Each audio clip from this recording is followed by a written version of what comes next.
তিনি আমাদের সাথে আছেন।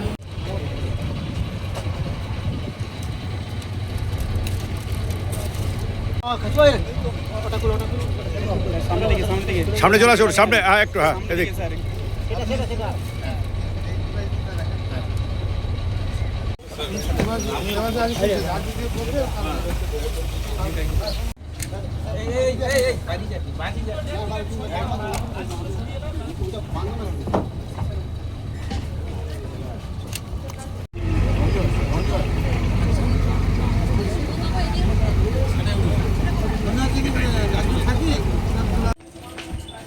স্বাগতম স্বাগতম স্বাগতম। বর্তমান প্রাইভেট সেক্রেটারি আমাদের খুবই প্রিয় মানুষ। দুই এসডিও স্যার, আমার এসডিও স্যার বলতেই বেশি এখন অভ্যস্ত আছি এখনো পর্যন্ত। পিএস স্যার, তো স্যারকে স্বাগত জানাই। আর আপনারা প্রত্যেকে এসেছেন আমাদের পাথর প্রতিমা ব্লকের উন্নয়ন সম্বন্ধে স্যার আমার তরফ থেকে স্বাগত জানাই স্যার।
আমরা আরামসে বাজার ব্যবসায়ী করুন, বাজার চালান।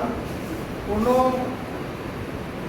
ভারতীয় জনতা পার্টির কার্যকর্তা যদি কেউ যায় আপনাদের কাছে কাঠমানি তোলাবাজি করার জন্যে, সঙ্গে সঙ্গে আমার কোনো কর্মীদের জানাবো। আমরা এইটা আমরা এসছি মানুষের সেবা দেওয়ার জন্য। সেবার কাজটা আমাদের ফার্স্ট। সেবা করার পরে যা হবে সেটা আপনারা জানেন, কতটা আমরা কাজ করতে পারবো না, সেগুলো সংকল্পপত্রে আমরা উল্লেখ করেছি।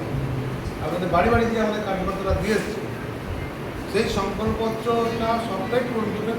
সেই বাজেটটা আপনাদের দেখেছেন, এবং বাজেটটা সে কৃষক থেকে শুরু করে, শিল্পপতি থেকে শুরু করে, শিক্ষক থেকে শুরু করে সবাই উপকৃত হয়েছে।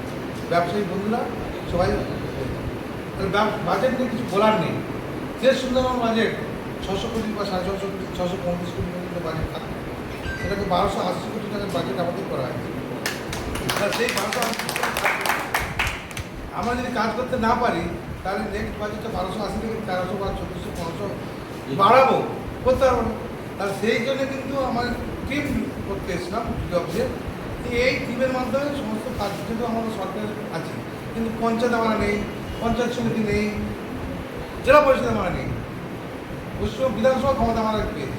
তাহলে এই যে সব পঞ্চায়েত, জেলা পরিষদ বা পঞ্চায়েত সমিতি বা ব্যবসায়ী সমিতি সবকে আমাদের একত্রিত এক জায়গায় আনতে গেলে তার কাজটা যদি আমরা না করতে পারি, কিন্তু মানুষ আমাকে ফিরে টাকা পারি যে এরা ফেরিও।